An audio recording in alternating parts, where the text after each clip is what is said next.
Yeah. I feel. Yeah. I feel. What's good, Boxing World? BFV back to hit you with another 1-2 boxing news and hot topics.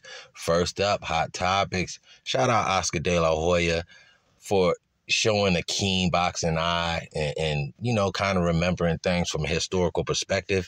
And I do agree with him. The Shakur Stevenson-Valdez fight was equivalent to the masterclass that Floyd Mayweather put on Saul Alvarez, because I refuse to call a grown man cinnamon. Like I said, shout out to Ced the Entertainer. That's like calling a dude delicious. You feel what I'm saying? So anyway, I know it seemed like for boxing pundits, it was a clear comparison and right on point, but it was actually a sledgehammer. You know, he just trying to hit Saul Alvarez across the head as many times as he can, because dude ditched him. You know what I'm saying? So I get it, where you still kind of, you know what I mean, you feeling some kind of way, but the comparison is right on point. And that's better than guys calling this dude pound for pound when he's not. He's still a cheat, bro. So we can't forget that. Anyway, we just act like this dude had not got popped before. We act like this dude don't have 2 draws on his record. We act like this dude is just invincible, like he has the biggest donut on his record in boxing, when he doesn't. You know what I'm saying? And you've been popped for cheating. We don't know if you've always cheated. We just know you got caught that one time. So these things are never forgotten about when it comes to historically lining this guy up, and people keep saying he's the best fighter on the planet. Bro, the product that you're showing me is not the best fighter on the planet. I'm not going to say you have not had some accomplishments in your career and you're not a decent fighter inside the ring, but you're not the best in the world. And I wish these mainstream sites stopped telling the sheep of the world that this dude is the best and holding him up when he's not. There's other great fighters out here.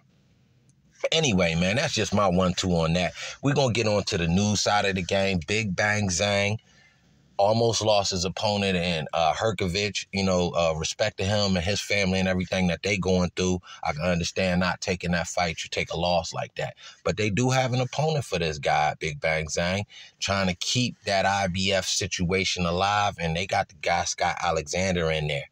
And I'm not going to say this an easy fight for Zhang, man. Alexander's got a couple losses, but just like Jerry Forrest, guys like that could be problems on a certain night. Just because it looks like it's going to be an easy fight, it could turn out to be overtime type of work. You know what I mean? You coming in with just your lunch, and you actually need a bunch of snacks and everything to carry you through this long night and this long battle, because the guy, Alexander, is not like he's getting beat around the ring. A few of his losses, yeah, but it's not like he's getting knocked out every time he loses. And Big Bang Zhang is not the greatest defensive guy. So I think that gives this guy, Scott Alexander, an opportunity in this fight.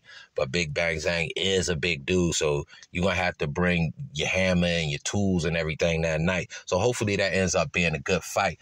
Second boxing news I wanted to bring to you, my guy, Otto Wallin, the last guy to, quote-unquote, give Tyson Fury the business in the ring. He's back at it, coming back into the ring, I believe, May 26th against Rydell Booker, solid vet, you know, a guy that's, I don't think is going to present much of a test for Wallin, but it's good that Wallin's keeping the legs going, keeping the body active, and just trying to definitely stay in that title picture, because I don't know why he didn't get an offer from the IBF. You know, that's kind of interesting. I wonder where they have him ranked, but we'll get with L-Dub on that one. That's the plug. He know all about them rankings. So y'all rock with L-Dub, man, to get that real minute information, you understand what I'm saying? But big shout out to Otto Wallin, man, and what he did in that Tyson Fury fight. The opportunity he almost had with Dillian White kind of fell through, and we see, you know, it was a bigger situation for White on the other side, but that would have been a big fight for Otto Wallin. And that fight, I think he probably could have won.